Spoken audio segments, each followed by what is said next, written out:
L'Europe et tous les défis auxquels elle fait face, économie, immigration, terrorisme, sont au cœur du deuxième jour des travaux du Forum de Davos. Ce jeudi, les débats se poursuivent et comme chaque année, tout le gratin politique et financier mondial est présent et on s'arrête ce jeudi sur la présence d'un homme. Son nom, Manuel Valls.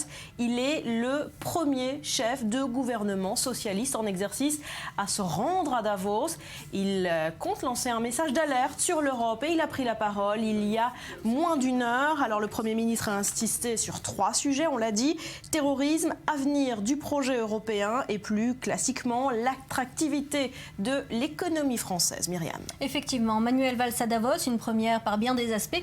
Manuel Valls qui a pris Davos pour ce qu'il est, un carrefour de réflexion sur les problèmes du monde. Alors les sujets dont il a voulu parler, s'en ressentent immédiatement. Terrorisme et migrants en tête de liste. Et puis Valls a également voulu mettre en garde contre la dislocation de l'Union européenne.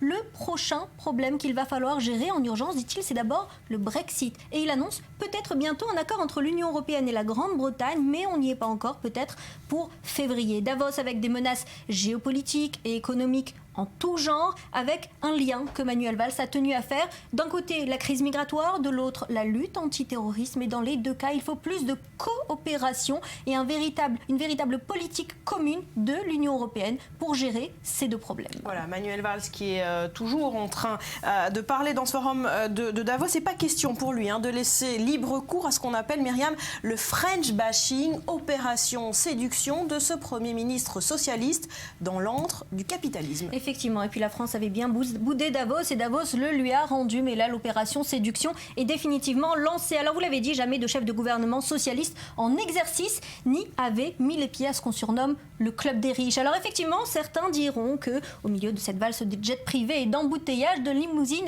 la présence d'un socialiste fait peut-être tâche. Eh bien non, dit Manuel Valls, il est temps de réconcilier le monde de l'entreprise et également les socialistes. Il faut dialoguer, dit-il, prenons Davos pour ce qu'il est, un endroit où il faut être présent. Réaffirmer donc la proximité de la gauche avec le monde de l'entreprise et vendre enfin les startups françaises. Alors cette inflexion, c'est celle d'Emmanuel Macron, c'est celle de Manuel Valls. Ils ont pour l'occasion un instant mis leur rivalité de côté, pas beaucoup plus loin que dans ces Alpes suisses. Pour vendre ce même objectif, il faut aujourd'hui donner une inflexion sociale et libérale. C'est leur leitmotiv, c'est ce qu'ils incarnent aujourd'hui et c'est également ce que Emmanuel Macron a incarné il y a tout juste quelques semaines à Las Vegas lors du salon des nouvelles technologies où lui aussi il a voulu une fois de plus remettre la France à l'honneur dans ce monde libéral. Voilà, il est reçu comme une rockstar aux États-Unis. Ce sera peut-être le cas aussi en Suisse aujourd'hui. Merci beaucoup, Myriam.